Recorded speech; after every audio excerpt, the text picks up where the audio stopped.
Cupboard ಒಡೆದು ಕಬಾರ್ಡ್ನಲ್ಲಿದ್ದ ಕವನ ಫೋಟೋವನ್ನು ನರಸಿಂಹನ ಕೈಗೆ ತಂದುಕೊಟ್ಟ ರವಿ. ನರಸಿಂಹನ ಕೈಯಲ್ಲಿದ್ದ ಫೋಟೋ ನೋಡಿ ಏನೂ ಮಾಡಲಾಗದ ಪರಿಸ್ಥಿತಿ ಪುನೀತನದು. ಆದರೂ ಸುಮ್ಮನಿರದ ಪುನೀತ್, ನಾನು ಬೆಳಗ್ಗೆ ವಾರ್ಡನಿಗೆ ಕಂಪ್ಲೇಂಟ್ ಮಾಡ್ತೀನಿ, ಕಬಾರ್ಡ್ ಒಡೆದು ಫೋಟೋ ತಗೊಂಡಿದ್ದಾರೆ ಅಂತ ಸಿಟ್ಟಿನಲ್ಲಿ ಹೇಳಿದ. ಇದಕ್ಕೆ ಉತ್ತರವಾಗಿ ನರಸಿಂಹ, ಕಂಪ್ಲೇಂಟ್ ಕೊಡ್ಲಿ ಬಿಡು ಬೂದಿ, ಯಾರ ಫೋಟೋ ಯಾರ ಹತ್ರ ಇತ್ತು, ಯಾರ ಹತ್ರ ಇರಬೇಕಿತ್ತು, ಹಾಗೆ ಇರಬೇಕು ಅನ್ನೋದು ಆಗ ಗೊತ್ತಾಗುತ್ತೆ. ನಮಗೂ ಮಾತಾಡೋಕೆ ಬರುತ್ತೆ. ಇವನ ಮಾತು ಕೇಳಿ ಪುನೀತ್ ಅಲ್ಲಿಂದ ಏನೂ ಮಾಡಲಾಗದೆ ಹೊರಟು ಹೋದ. ಇದಾದ ಮೇಲೆ ಆಗಾಗ ಸೀನಿಯರ್ಸ್ ಆ್ಯಂಡ್ ಜೂನಿಯರ್ಸ್ ನಡುವೆ ಜಗಳಗಳು ಮುಗಿಯುವ ಲಕ್ಷಣಗಳೇನೂ ಕಾಣಲಿಲ್ಲ. ಜೂನಿಯರ್ಸ್ ಮುಂದೆ ಎಷ್ಟು ಬಾರಿ ಸೋತರೂ ಸೀನಿಯರ್ಸಿಗೆ ಬುದ್ಧಿ ಅಂತೂ ಬಂದಿರಲಿಲ್ಲ. ಭಾರತದ ಎದುರು ಗೆದ್ದೇ ಗೆಲ್ತೀವಿ ಅಂತ ಬೀಗೋ ಪಾಕಿಸ್ತಾನದ ಹಾಗೆ. ಆದರೆ ಒಂದು ಹೆಣ್ಣಿನ ಮನಸ್ಸನ್ನು ಹೀಗೆ ಜಗಳ ದ್ವೇಷಗಳಿಂದ ಹೊಡೆದಾಟಗಳಿಂದ ಗೆಲ್ಲೋಕೆ ಆಗುತ್ತಾ ಅಂತ ಅಲ್ಲಿ ಯಾರೂ ಯೋಚನೆ ಸಹ ಮಾಡಿರಲಿಲ್ಲ. ಅವಳ ಮನಸ್ಸು ಗೆದ್ದ ರಾಜನಿಗೆ ಸಿಗೋ ರಾಜ್ಯದ ರೀತಿ ಅಂದುಕೊಂಡಿದ್ರೇನೋ ಆ ಶಾಲೆಯ ಸೀನಿಯರ್ಸ್. ಇದರ ನಡುವೆ 9ನೇ ತರಗತಿಯ ವಾರ್ಷಿಕ ಪರೀಕ್ಷೆ ಮುಗಿದು ಬೇಸಿಗೆ ರಜೆ ಬಂತು. ರಜೆಯಲ್ಲಿ ಹುಡುಗರೆಲ್ಲ ಅಜ್ಜಿ ಊರಿಗೆ ಹೋದವರು ಕೆಲವರಾದರೆ ಬಿಸಿಲಿಗೆ ಈಜು ಕಲಿಯುವ ಕಡೆ ಕೆಲವರು ವಾಲಿದರು. ಇನ್ನು ಕೆಲವರು ಆಟಗಳಲ್ಲಿ ಮನೆಯಲ್ಲಿನ ದನ ಕರು ಮೇಯಿಸುವ ಕೆಲಸ ವಹಿಸಿಕೊಂಡರೆ, ಈ ನಮ್ಮ ನರಸಿಂಹ ಕೆಲಸಕ್ಕೆ ಹೋಗುತ್ತಿದ್ದ. ಕೆಲಸದ ಸಮಯದಲ್ಲಿ ಸಮಯವನ್ನು ದೂಡಲು ಹಾಡುಗಳನ್ನು ಕೇಳುವ ಅಭ್ಯಾಸ ಅವನಿಗೆ. ಆದ್ದರಿಂದ ಅವನ ತಂದೆಯ ಕೀಪ್ಯಾಡ್ ಫೋನನ್ನು ಎತ್ತಿಕೊಂಡು ಹೋಗುತ್ತಿದ್ದ. ಮುಂದೆ ಶಾಲೆಗೂ ಯಾರಿಗೂ ತಿಳಿಯದಂತೆ ಫೋನ್ ತೆಗೆದುಕೊಂಡು ಹೋಗುವುದು ಅಭ್ಯಾಸವಾಗಿತ್ತು. ಒಂದು ದಿನ ಆ ಫೋನಿಗೆ ಹಾಯ್ ಎಂಬ SMS ಬಂತು. ಆ ನಂಬರ್ ಯಾರದು ಎಂದು ತಿಳಿಯದೆ ಯಾರು ಎಂಬ ರಿಪ್ಲೈ ಕಳುಹಿಸಿದ ನರಸಿಂಹ. ಆ ಕಡೆಯಿಂದ ಯಾವ ಪ್ರತ್ಯುತ್ತರ ಬರಲಿಲ್ಲ. ಕಾರಣ, ಈಗಿನ ರೀತಿ ಅನ್ಲಿಮಿಟೆಡ್ ಫೋನ್ ಕಾಲ್ಸ್ ಆಗಲಿ SMS ಆಗಲಿ ಇರಲಿಲ್ಲ. ಒಂದು SMSನ ಚಾರ್ಜ್ ₹1 ಆಗಿತ್ತು. ಇವನು ಅದರ ಬಗ್ಗೆ ಜಾಸ್ತಿ ಗಮನ ಹರಿಸಲಿಲ್ಲ. ಆದರೆ ಆ ನಂಬರ್ ಕವನಾಳ ತಂದೆಯದಾಗಿತ್ತು. ಆ ದಿನ ಅವಳು ಶಾಲೆಗೆ ಬಂದಿರಲಿಲ್ಲ. ಹಾಗಾಗಿ SMS ಕಳುಹಿಸಿದ್ದಳು. ಈ ವರ್ಷ SSLC. ಸೀನಿಯರ್ಸ್ ಕಾಟ ಇರಲಿಲ್ಲ. ಈಗ ಶಾಲೆಗೆ ಇವರೇ ಸೀನಿಯರ್ಸ್ ಆಗಿದ್ರು. 10ನೇ ತರಗತಿ ವಿದ್ಯಾರ್ಥಿ ಜೀವನದ ಮೊದಲ ಮೈಲಿಗಲ್ಲು. ಏಯ್, ಈ ವರ್ಷ SSLC ಗೊತ್ತಲ್ವಾ, ಚೆನ್ನಾಗಿ ಓದಿ ಪಾಸ್ ಆಗೋದ್ರ ಕಡೆ ಗಮನ ಇರಲಿ ಅಂತ ಸಂಬಂಧಿಕರು ಹೇಳಿದರೆ, SSLC ಫೇಲ್ ಆದರೆ ಕೆಲಸಕ್ಕೆ ಕಳಿಸ್ತೀನಿ ಅಂತ ಗಂಡು ಮಕ್ಕಳ ತಂದೆ ತಾಯಿ ಹೇಳ್ತಾರೆ. ನೀನು ಫೇಲ್ ಆದರೆ ಮದುವೆ ಮಾಡಿ ಕಳಿಸ್ತೀವಿ, ಇದು ಹೆಣ್ಣೆತ್ತವರ ಮಾತು. ಅಲ್ಲಿವರೆಗೂ ದೇವಸ್ಥಾನದಂತೆ ಕಾಣುತ್ತಿದ್ದ ಶಾಲೆ ಇವರ ಮಾತುಗಳು ಕೇಳಿ ಭೂತದ ಭಯ ತಂದಂತೆ ಮಕ್ಕಳ ಮನಸ್ಸಿಗೆ. ಓದುವ ಜವಾಬ್ದಾರಿ ಜಾಸ್ತಿ ಇದ್ದ ಕಾರಣ ಎಲ್ಲರೂ ಪುಸ್ತಕಗಳ ಜೊತೆ ಹೆಚ್ಚಿನ ಒಡನಾಟ ಬೆಳೆಸಿಕೊಂಡರು. ಬರೀ ಪುಸ್ತಕದ ಹುಳು ಆದರೆ ಹೇಗೆ? ಹಾಗಾಗಿ ಶಾಲೆಯಲ್ಲಿ ಬೇರೆ ಊರಿನ ಶಾಲೆಗಳ ಜೊತೆ ಏರ್ಪಡಿಸಿದ್ದ ಆಟಗಳಿಗೆ ತಯಾರಿ ನಡೆಯುತ್ತಿತ್ತು. ಆಟಗಳ ಅಭ್ಯಾಸ ಮಾಡಿಸಲು ಮೊದಲಿದ್ದ PT ಮಾಸ್ಟರ್ ಜೊತೆಗೆ ಗುರು ಎಂಬ ಹೊಸ PT ಮಾಸ್ಟರ್ ಬಂದರು. ದೇಸಿ ಆಟಗಳಾದ ಖೋಖೋ, ಕಬಡ್ಡಿ ಒಂದು ಕಡೆ ಆದರೆ ಇನ್ನೊಂದೆಡೆ ಥ್ರೋಬಾಲ್, ವಾಲಿಬಾಲ್. ಈ ಆಟಗಳಿಗೆ ಆಟಗಾರರನ್ನು ಆರಿಸಿಕೊಳ್ಳುವಾಗ ಥ್ರೋಬಾಲ್ಗೆ ಅಷ್ಟೇನು ಮಹತ್ವ ಕೊಡುತ್ತಿಲ್ಲ ಎಂಬುದನ್ನು ನರಸಿಂಹ ಗಮನಿಸಿದ.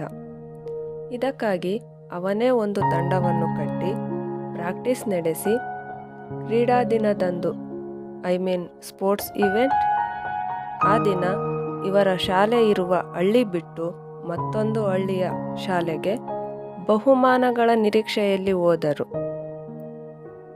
ಅಲ್ಲಿ ಕೊನೆ ಹಂತದವರೆಗೂ ಗೆಲ್ಲುವ ಆಸೆಯಲ್ಲಿದ್ದ ನರಸಿಂಹನ ಪ್ರಯತ್ನವನ್ನು ಶೀಘ್ರವಾಗಿ ಬದಲಿಸಿದ ಆಟದ ನಿಯಮಗಳು ಸೋಲಿಸಿದವು. ಆದರೂ ಅವನ ಪ್ರಯತ್ನಕ್ಕೆ ಅಲ್ಲಿ ಇರುವವರು ಮೆಚ್ಚುಗೆ ವ್ಯಕ್ತಪಡಿಸಿದರು. ಶಿಕ್ಷಕರು ಪೂರ್ತಿ ಪ್ರಮಾಣದ ಬೆಂಬಲ ಕೊಡದಿದ್ದಕ್ಕೆ ವಿಷಾದಿಸಿದರು. ಕೊನೆಗೆ ಖೋ ತಂಡ ಮಾತ್ರ ಮೊದಲ ಬಹುಮಾನವನ್ನು ಮುಡಿಗೇರಿಸಿಕೊಂಡಿತು. ನರಸಿಂಹ ಥ್ರೋಬಾಲ್ ಆಟದಲ್ಲಿ ಎಷ್ಟು ನಿಪುಣನಿದ್ದಾನೆ ಎಂದು ನೋಡಿದ್ದ ಗುರು ಮಾಸ್ಟರ್ ಅವನಿಗೆ ಇನ್ನಷ್ಟು ತರಬೇತಿ ನೀಡಲು ಅವನೊಂದಿಗೆ ಮಾತನಾಡಲು ಹೋದರು. ಆದರೆ ಅವನಾಗಲೇ ಈ ಹಿಂದೆ ಓದುತ್ತಿದ್ದ ಶಾಲೆಯಲ್ಲಿ ತಾಲೂಕು ಮತ್ತು ಜಿಲ್ಲಾ ಮಟ್ಟದಲ್ಲಿ ಆಡಿ ಬಹುಮಾನ ತಂದಿರುವ ಆಟಗಾರ ಎಂದು ಆಗ ತಿಳಿಯಿತು. ಗುರು ದೂರದ ಊರಿನಿಂದ ಬಂದ ಕಾರಣ ನರಸಿಂಹ ಇದ್ದ ಹಾಸ್ಟೆಲ್ನಲ್ಲಿ ಉಳಿದುಕೊಂಡಿದ್ದರು. ನರಸಿಂಹ ಮತ್ತು ಗುರು ಮಾಸ್ಟರ ಪರಿಚಯ ದಿನ ಕಳೆದಂತೆಲ್ಲ ಸ್ನೇಹಿತರಂತೆ ಒಟ್ಟಿಗೆ ಇರಲು ಶುರು ಮಾಡಿದ್ದರು. ಹಾಸ್ಟೆಲ್ನಲ್ಲಿ ಒಟ್ಟಿಗೆ ಊಟ ಮಾಡುವುದರಿಂದ ರಾತ್ರಿ ನಿದ್ದೆ ಬರುವ ತನಕ ಹರಟೆ ಹೊಡೆಯುತ್ತಿದ್ದರು. ಈ ಸಲುಗೆ ಬಸವರಾಜಪ್ಪ ಮಾಸ್ಟ್ರು ಕೊಡುತ್ತಿದ್ದ ಪರೀಕ್ಷಾ ಪತ್ರಿಕೆಯನ್ನು ಕ್ವಶನ್ ಪೇಪರ್ ಗುರು ಕದ್ದು ತಂದು ನರಸಿಂಹನಿಗೆ ಕೊಡುವಷ್ಟು ಬೆಳೆದಿತ್ತು. ಗುರು ಕೊಟ್ಟ ಕ್ವಶನ್ ಪೇಪರನ್ನು ನರಸಿಂಹನ ಸ್ನೇಹಿತರು ಮತ್ತು ಕವನ ಹಂಚಿಕೊಂಡು ಓದಿಕೊಳ್ಳುತ್ತಿದ್ದರು. ಬುದ್ಧಿವಂತರು ಓದಿಕೊಂಡು ಬಂದು ಬರೆದರೆ ಕೆಲವು ಅತಿ ಬುದ್ಧಿವಂತರು ಮನೆಯಲ್ಲೇ ಬರೆದುಕೊಂಡು ಬಂದು ಕೊಡುತ್ತಿದ್ದರು. ಇಲ್ಲ ಎಲ್ಲರೂ ಸೇರಿ ಇಂತಿಷ್ಟು ಅಂದರೆ ನಾನು 2 ಪ್ರಶ್ನೆಗೆ ಉತ್ತರನ ಓದ್ಕೊಂಡು ಬರ್ತೀನಿ, ನೀನು 2 ಪ್ರಶ್ನೆಗೆ ಅನ್ನೋ ರೀತಿ ಹಂಚಿಕೊಂಡು ಓದಿಕೊಂಡು ಬರುತ್ತಿದ್ದರು. ಹೀಗೆ 2-3 ಟೆಸ್ಟುಗಳು ಮುಗಿದವು. ನರಸಿಂಹ ಮತ್ತು ಅವನ ಸ್ನೇಹಿತರ ಮಾರ್ಕ್ಸ್ ನೋಡಿ ಬಸವರಾಜಪ್ಪ ಸರ್ಗೆ ಅನುಮಾನ ಬಂತು. ಮತ್ತೊಂದು ಟೆಸ್ಟ್ ದಿನ ಇವರ ಗುಂಪನ್ನು ಒಬ್ಬೊಬ್ಬರಾಗಿ ಬೇರ್ಪಡಿಸಿ ಕೂರಿಸಿದರು. ಆದರೂ ಆ ಟೆಸ್ಟ್ ಅಲ್ಲಿಯೂ ಔಟ್ ಮಾರ್ಕ್ಸ್ ಬಂದಿದ್ದು ನೋಡಿ ಎಲ್ಲೋ ಏನೋ ತಪ್ಪಾಗಿದೆ ಎಂದು ಅರಿತ ಬಸವರಾಜಪ್ಪ ಮಾಸ್ಟ್ರು ಕ್ವಶನ್ ಪೇಪರ್ಸ್ನ ಭದ್ರವಾಗಿ ಇಟ್ಟುಕೊಳ್ಳುತ್ತಿದ್ದರು.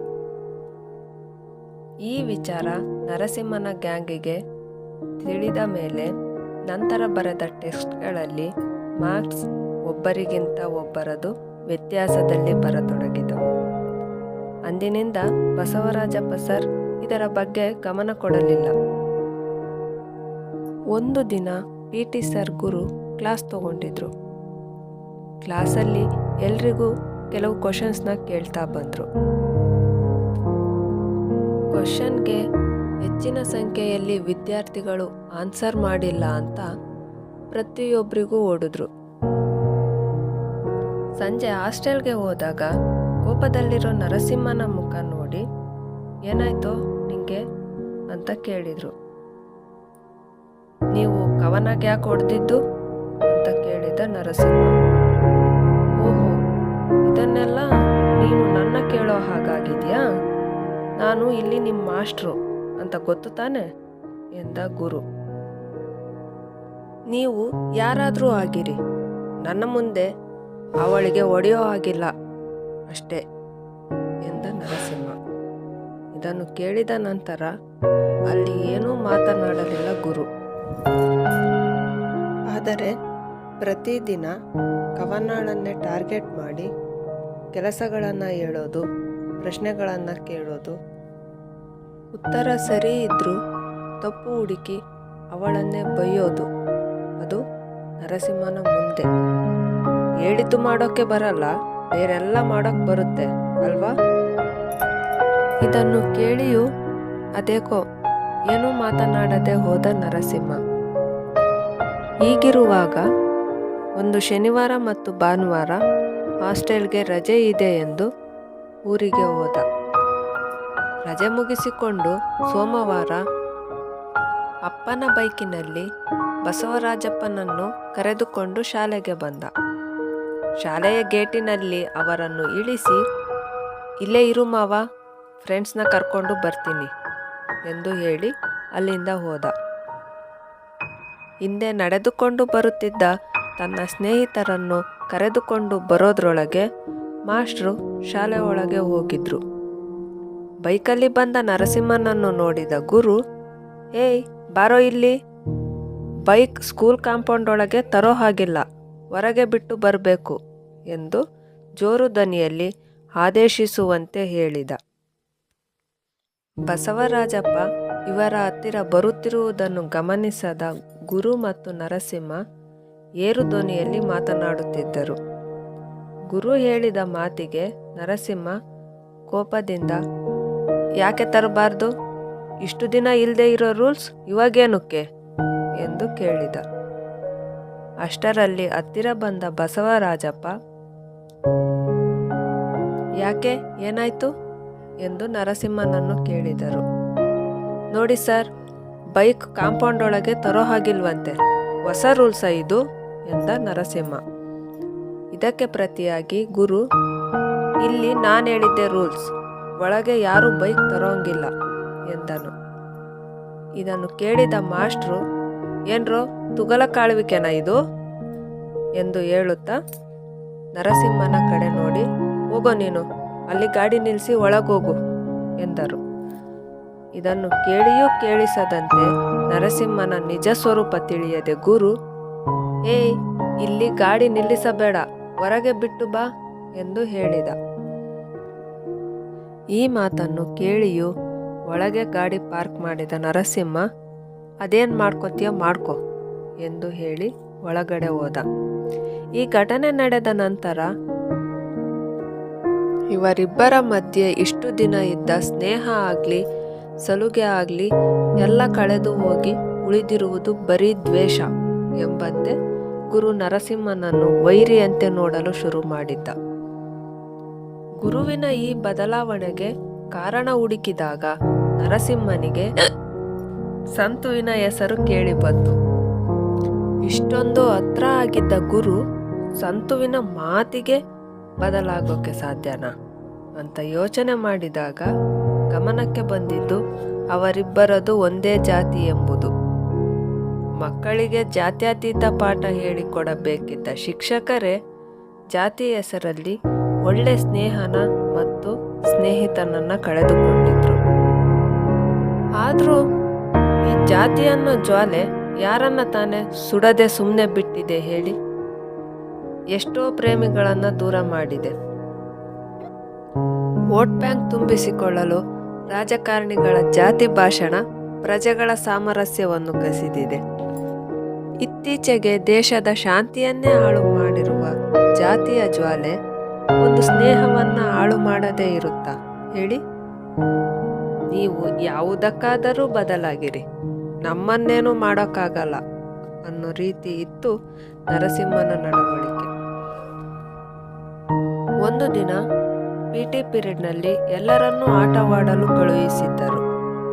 ಎಲ್ಲರೂ ಆಟವಾಡುತ್ತಿದ್ದರೆ ನರಸಿಂಹ ಮತ್ತು ಕವನ ಒಟ್ಟಿಗೆ ಕುಳಿತು ಮಾತನಾಡುವುದನ್ನು ನೋಡಿದ ಗುರು ಅಲ್ಲಿಗೆ ಬಂದು, ಏಯ್ ಹೋಗಿ ಪ್ರಾಕ್ಟೀಸ್ ಮಾಡೋದು ಬಿಟ್ಟು ಇಲ್ಲೇನೋ ಮಾಡ್ತಿದ್ಯಾ ಎಂದ.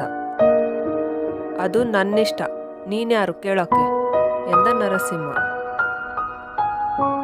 ಆಗ ಎದ್ದು ಅಲ್ಲಿಂದ ಹೋಗೋಕೆ ಹೊರಟ ಕವನಾಳನ್ನು ತಡೆದು, ನೀನೆಲ್ಲಿಗೆ ಹೋಗ್ತಿದ್ಯಾ, ಇಲ್ಲೇ ಕುಳಿತುಕೋ ಎಂದ ನರಸಿಂಹ ಅವಳ ಜೊತೆ ಅಲ್ಲೇ ಕುಳಿತು ಮಾತು ಮುಂದುವರಿಸಿದ. ಗುರು ಅಲ್ಲಿಂದ ಹೊರಟು ಹೋದ. ಈ ಜಟಾಪಟಿಗಳ ನಡುವೆ ಟ್ರೈನಿಂಗ್ ಎಂದು ಬಂದಿದ್ದ ಗುರುವಿನ ಸಮಯ ಮುಗಿಯಿತು. ಅವನು ಶಾಲೆಯಿಂದ ಹೊರಟು ಹೋದ. ಇದಾದ ನಂತರ ಸಂತುವಿಗೆ ನರಸಿಂಹನ ವಿರುದ್ಧ ಎತ್ತು ಕಟ್ಟಲು ಯಾರೂ ಇರಲಿಲ್ಲ. ಅವನ ಎದುರಿಗೆ ನಿಲ್ಲುವ ಧೈರ್ಯವೂ ಅವನಲ್ಲಿ ಇರಲಿಲ್ಲ. ಇದರಿಂದ ದೂರ ಸರಿದ. ಈಗ ನರಸಿಂಹ ಮತ್ತು ಕವನಾಳಿಗೆ ತೊಂದರೆ ಕೊಡಲು ಯಾರೂ ಇಲ್ಲದೆ ಒಂದು ಮೆಲೋಡಿ ಸಾಂಗ್ ಥರ ಒಂದು ಫ್ಲೋನಲ್ಲಿ ಹೋಗ್ತಾ ಇತ್ತು ಇವರಿಬ್ಬರ ಲವ್ ಸ್ಟೋರಿ. ಓ ಸಾರಿ, ಕವನಾಳ ದೃಷ್ಟಿಯಿಂದ ಇದೊಂದು ಸ್ನೇಹದ ಪಯಣ. ಕವನ ಊರಿಂದ ಬರುತ್ತಿದ್ದ ಬಸ್ಸಿನಲ್ಲಿ ನರಸಿಂಹನಿಗಾಗಿ ಸೀಟು ಹಿಡಿದುಕೊಂಡು ಬರುತ್ತಿದ್ದಳು. ಇದರಿಂದ ನರಸಿಂಹನಿಗೆ ಸೀಟು ಹುಡುಕುವ ಅವಶ್ಯಕತೆಯೇ ಇರಲಿಲ್ಲ. ಕವನ ಎಲ್ಲಿ ಕುಳಿತಿದ್ದಾಳೆ ಅಂತ ಹುಡುಕಿದರೆ ಸಾಕಿತ್ತು. ಈ ವಿಷಯ ದಿನಾಲೂ ಇವರ ಜೊತೆನೆ ಬರುತ್ತಿದ್ದ ಬಸವರಾಜಪ್ಪ ಸರ್ಗೆ ತಿಳಿಯಿತು. ತಿಳಿದ ಮೇಲೆ ಒಂದು ದಿನ ಮನೆಗೆ ಹೋಗುವ ದಾರಿಯಲ್ಲಿ, ಇವೆಲ್ಲ ಮುಂದೆ ಇದ್ದಿದ್ದೆ, ಈಗ ಎಕ್ಸಾಮ್ ಬರ್ತಿದೆ, ಚೆನ್ನಾಗಿ ಓದಿಕೊಳ್ಳೋ ಕಡೆ ಗಮನ ಕೊಡು ಮೊದಲು ಎಂದು ಹೇಳಿದರು. ಅವರು ಯಾವ ವಿಷಯದ ಬಗ್ಗೆ ಹೇಳುತ್ತಿದ್ದಾರೆ ಅನ್ನೋದನ್ನು ತಿಳಿದ ನರಸಿಂಹ ಸರಿ ಆಯ್ತು ಅನ್ನೋ ರೀತಿ ಏನೂ ಮಾತಾಡದೆ ಮನೆಗೆ ಹೋದ. ನಂತರ ಎಲ್ಲರ ಗಮನ ಪರೀಕ್ಷೆ ಮೇಲೆ ಹೋಯಿತು. ಮುಂದೆ SSLC ರಿಸಲ್ಟ್ ಯಾರ ಜೀವನವನ್ನು ಯಾವ ದಿಕ್ಕಿಗೆ ಕರೆದೊಯ್ಯಿತು ಎಂದು ಮುಂದಿನ ಸಂಚಿಕೆಯಲ್ಲಿ ತಿಳಿಯೋಣ.